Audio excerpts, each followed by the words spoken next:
So our conversation this Youth Day poses the question, is informality the real future of work? And with youth unemployment stubbornly high and formal job creation lagging, millions of young South Africans are forging new paths, braiding hair in back rooms, selling art online, and monetizing their creativity on global platforms. Yet while the hustle economy grows, many institutions still cling to outdated models of work. And tonight on Power Business, we explore whether it's time to stop trying to fit youth into old systems and start redesigning those systems to fit the new realities of youth work. And joining us for this conversation this evening is Simphiwe Mabhele, Technical Advisor at International Labour Organization, that's the ILO. Simphiwe, very good evening and good to have you with us on the show. Thank you, Nosipho. Good evening to you, Ndumiso, and the listeners. Of course. Also joining up or rounding up the panel this evening for this segment is Clotilde Angelucci, Acting Project Lead at Youth Capital. Clotilde, a very good evening and good to have you with us on the show. Thank you so much for having me. So I guess, yes, I'm going to, as we just ensure that we're all technically on the same page this evening, I'm going to start with you, Simphiwe, as you are, you could help us sort of set out this conversation when we look at informality. What exactly are we talking about when we talk about informality? What does it mean? Because we've, seen that critics equate it to idleness, but when we're looking at informality in the sort of job equation, what is that definition? Yeah, Nosipho, thank you very much for that question. I think before I respond, I'm actually excited to be here because this month, on the 8th of June, the former President Nelson Mandela visited the 77th International Labour Conference in Geneva in 1990. And in his historic speech, he expressed deep gratitude to the ILO and its member states, in their unwavering support in the global struggle against apartheid. So I thought it would be good to mention that because we just finished the 113th International Labour Conference last week. So in today's context, informality extends beyond traditional street vending, unregistered people. It includes digital hustles, gig work, and self-employment, which is without contracts, without protections. And unlike the older definition, today's informality is often digitally enabled, youth-led, and it's creatively driven, but still lacks the social protection, rights, and recognition that define decent work. And in that definition then, Simphiwe, maybe also take us through the trends that we're seeing, in employment trends in South Africa, given the definition then of informality. What are we seeing on the ground? So I think we want to acknowledge, and this was acknowledged in the International Labour Conference in the past 2 weeks, that the rise of youth-led informal work is a response to structural failures in formal job creation, but also a redefinition of autonomy and success. And the ILO is now working on a new convention and recommendation on decent work in the platform economy, recognizing that many young people are not just surviving, but innovating outside the formal sector. And that, brings a question that I had, especially in light of the conversation that we saw with Capitec's CEO, Gerrie Fourie, looking at, the employment stats. Is the definition of work, is it just about generating an income? What is the definition of a job then? Yeah. Nosipho, thanks. I don't mean to paraphrase your question, but if I were to ask it differently, does unemployed still capture youth realities? Not adequately. With youth unemployment at 45.5% in some countries, many are engaged in informal or digital work that isn't captured by traditional labor statistics.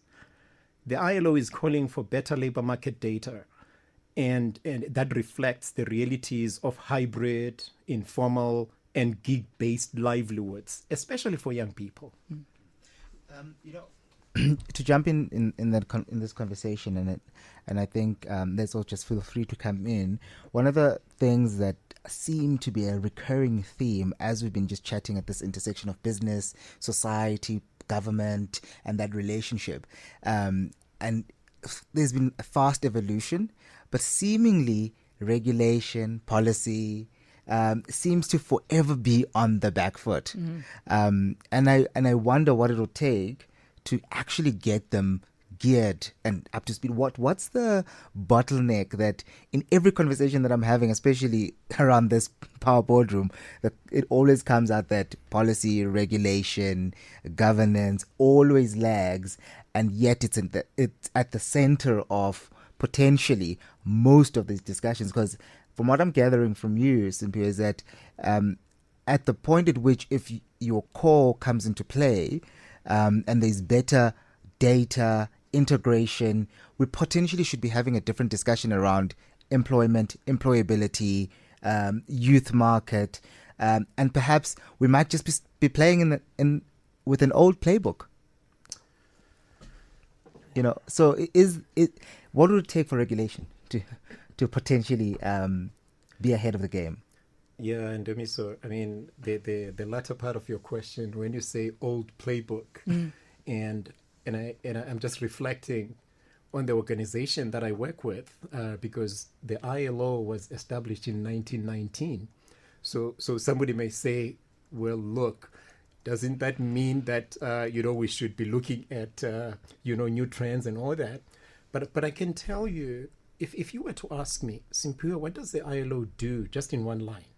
And I'll tell you that it's an international labor standard setting organization. And these are the standards that would inform legislation that we are talking about today. And if you look at the standards in the ILO, there's a recommendation. It's called recommendation number 204. And recommendation 204, it's concerning the transition from the informal to the formal economy. And I can tell you, even though it's informing what legislation should do and all that, but the realities on the ground become a challenge, because any law or legal or piece of legislation has limitations in terms of compliance, and people would want to comply, but the circumstances then would differ, and they actually would block them, to actually comply with the legislation. But what we would need is really for, especially young people, given that it's Youth Month in South Africa as well, to get involved, to be part of setting the legislation, because they know, they are aware of their circumstances and what would be required to make changes in terms of the circumstances. On that note, I want to bring in Clotilde there, just so we can also get your sort of side or your take on all of this. Clotilde, we often hear calls then for job creation, but is it time then to move from job creation to ecosystem creation instead? What are your thoughts? This is such an interesting conversation. It's so relevant, especially today after Deputy President's speech when he called for young people to create their own jobs. So I love the idea of ecosystem because the concept of work has changed. I think our traditional understanding of work is like a 9 to 5.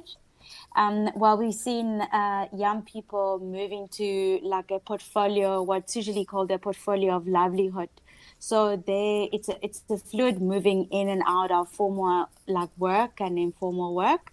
But then if we look, for example, like Youth Capital has done a lot of work on public employment programs and how they can provide, if set up well, young people's first work experience. But then what happens when the program ends? It's a big question. There's a big talk around exit pathway. And that's where the element of ecosystem needs to come in, because how are we going to crowd in efforts to make sure that young people can take the next steps? So if we want to encourage young people to start their own business or they hustle, are we meeting their capital needs? Are we meeting their knowledge needs? So how and are there incubators for this sort of businesses? Because I think the idea of incubator is also quite big, like a one size fits all. While under entrepreneurship and hustle, there's different phases. There's the start, there's the growing. So definitely there needs to be an ecosystem where young people can share their pain points in kind of trying to take their steps into the economy. And as youth capital then, Clotilde, what are you seeing as sort of the biggest barrier then to making informal work sort of more seen or more noticed? So interesting enough, and this is anecdotally, but from all our engagement with young people, informal work is because, young people look at work as a portfolio of livelihoods. You often speak to young people and they say that they're unemployed. And then when you just dig and ask questions, they'll say, oh, but I also run, I do something at the weekend, or I write CVs for my neighbors. So it's kind of like a time filler. And not a productive step in their CV. And I think it's because informal work is still precarious and it's vulnerable. And as Simphiwe was raising earlier, there's no safety net, there's no protection, there's no UIF. And everybody's aspiration is to have a permanent job. So I think we should also try and understand what is the framing that young people have for, the move. Do they want to move from informal to formal? And what are some of the aspirations regarding that? What could be interesting as a point to maybe reflect on and have a discussion around now, I like this conversation of portfolio of livelihoods. In fact, I think it's the first time coming across this term.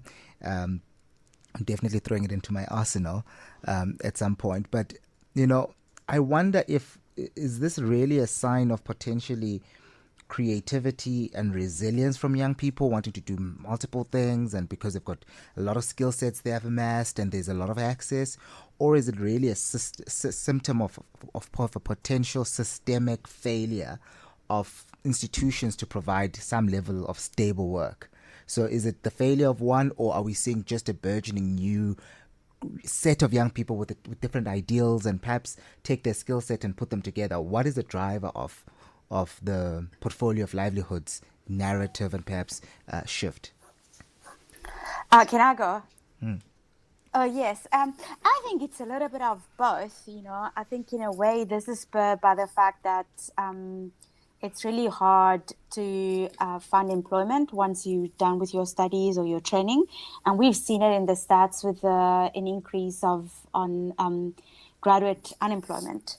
And we know that in South Africa, unemployment is deeply structural, and it doesn't really have a silver bullet. But at the same time, there's a lot of innovation that sits in technology. And I think, and so it's kind of both, it's failure of the system to provide stable employment and stable social protection. But at the same time, it's also innovation and shows how resilient and innovative young people are. But I also want to point out that not all young people are the same. Like, young people are not a heterogeneous group. So as Simphiwe was raising earlier about digital technology and being an enabler, not all young people in South Africa are digitally connected.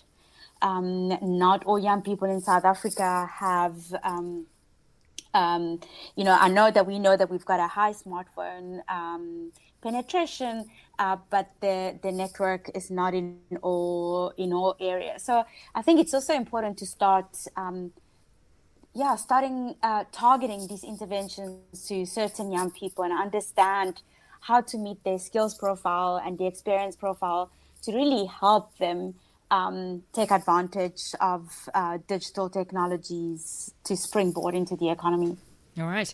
It's 24 minutes now past 6 o'clock on Power Business, our Monday Youth Day edition of the show. I'm joined in studio by our guest this evening, Simphiwe Mabhele, Technical Advisor at International Labour Organization, the ILO. Also joined by Clotilde Angelucci, Acting Project Lead at Youth Capital. Joining us this evening, my co-host and I, Ndumiso Mngomezulu, as we unpack informality and whether it is the future of work. 26 minutes now past 6 o'clock on Power Business, this Monday Youth Day edition of the show, with my co-host Ndumiso Mngomezulu and our panel joining us this evening, Simphiwe Mabhele, Technical Advisor at the ILO, as well as Clotilde Angelucci, Acting Project Lead at Youth Capital. Now, just before the break, I was asking whether you are part of the informal economy offering services or selling products. Do you see yourself as employed? The number to dial 0861 987 000 or send us a WhatsApp on 083 303 7093. But Simphiwe, just before the break, we had also heard from Clotilde just talking to us about whether this is the failure of the system on one part, or whether we're seeing an increase of innovation on the other hand. But you also wanted to weigh in when we look at income and decent work around this conversation. Yeah, thank you, Nosipho. Because I come from a normative organization, so we become very particular when it comes to definitions. And when you look at this issue of portfolio of livelihoods, which may easily refer to the diverse range of activities, assets, and strategies that individuals or households use to make a living. But I want to bring it in the context of decent work. And decent work in the ILO refers to opportunities for productive work that delivers a fair income. It's about security in the workplace. It's about social protection for families. It's also better prospects for personal development. So when you look at portfolio of livelihoods in this context, when we talk decent work, we're looking at how people combine multiple income-generating activities to mitigate risk. For an example, this could be if one job fails, then another might sustain them. Mm-hmm. Adapting to changing conditions like seasonal work, because we know that there are some sectors where there's seasonal works, there's economic shifts, and also compensate for the lack of a single decent job by piecing together multiple informal or part-time jobs. Mm-hmm. Yeah. And now I want to also bring in Clotilde then, when we look at this conversation, when we talk about protections, because Clotilde, what kind of protections then do we need then to support young people or support when the informality then of work? Well, a range of social protection. So we look at measures that can provide security in the context of a welfare state for people or during times of uncertainty, right? And employment sits under one of the social protection measures. If you look at the NDP, employment generation is considered one of the ways of providing social protection. But so one way of ensuring that young people that are engaging in this informal work can be protected is looking at how do we, these people wouldn't have any unemployment insurance fund. So they wouldn't pay towards a fund. So at the moment that they're unemployed, they wouldn't be able to then claim anything. And I guess we probably have to start discussing what does it look like to provide a social protection measure where people working for themselves, being self-employed, understand the landscape of long-term economic protection. What about? Yeah, I don't know. No, go ahead. I was going to ask, what about schools then? What should schools be teaching or helping learners then when they think about the world of work that they're about to head into? Is there a conversation that could be had there? That's interesting. There've also been various calls for looking at entrepreneurship as an addition to the life orientation curriculum. Because this is what I like to also point out is that entrepreneurship or hustling, it's also a behavior that has to be role modeled in a way. You might grow up with your mom and dad doing work on the side or having a business of their own. And these are some of the attitudes that you inherit in a way. Well, we know that in South Africa, 3 in 10 young people live in households where nobody is employed. So there needs to be, I think we need to start incorporating like financial literacy and incorporating knowing how to run a successful hustle in schools, but also how do we bring like a social connection? We know that social capital is a very important asset. And again, how can we equip young people with mentors or coaches that can also give advice, people that they can learn from? Yeah, so certainly. this could be in school, but also after, because what about community? We could do it through public employment programs. We could do it through universities. We could also do it with, if you look at the employment tax incentive, which now speaks to large businesses. But how can we start incorporating some of these realities to unlock growth in this sense? It certainly sounds like, for me here today, that there's a call for, so we've got young people who are really regenerating, rethinking work and how they exist in this ecosystem, largely because of system failures, and then finding innovative ways to maneuver because they've got to be resilient. On the other end, it sounds like we've got a great deal of call out or rhetoric around young people creating their own jobs and finding their way. But it seems that, and I stand corrected, and maybe this is the part where you might need to correct me here in this in assessment, that perhaps we don't have the infrastructure, the programs that are well defined to actually allow young people to progress much faster in their redefinition of what work feels like. On the other end, when we call for them to create their own jobs, to be able to have pathways to get into those environments and create their own jobs, it seems as though we haven't done the foundational work of being able to put that in place. And instead, they are moving far ahead of institutions that should be protecting them. So Ndumiso, if I may here, I'm not sure whether everyone would agree with me, because many a times informal economy is treated as a second class. And one would ask, but why? One of the major reasons is because institutions are still anchored in the 20th century kind of employment models. Where now the discussions, we are trying to highlight the need to transition from informal to formal economies. And you still train for formal 9-to-5 jobs, for an example. And what we are calling for is for education to reform so that it includes entrepreneurship, digital skills, financial literacy, aligned with the realities of the modern labor market. Clotilde, we've run out of time, so I'm going to ask you, what is your parting shot then as we wrap up this conversation? Is that often young people's needs, especially young people's needs in the economy, seem to be an afterthought. And as Simphiwe was saying, we often look at like our infrastructure is not set up for success for the realities of the moment.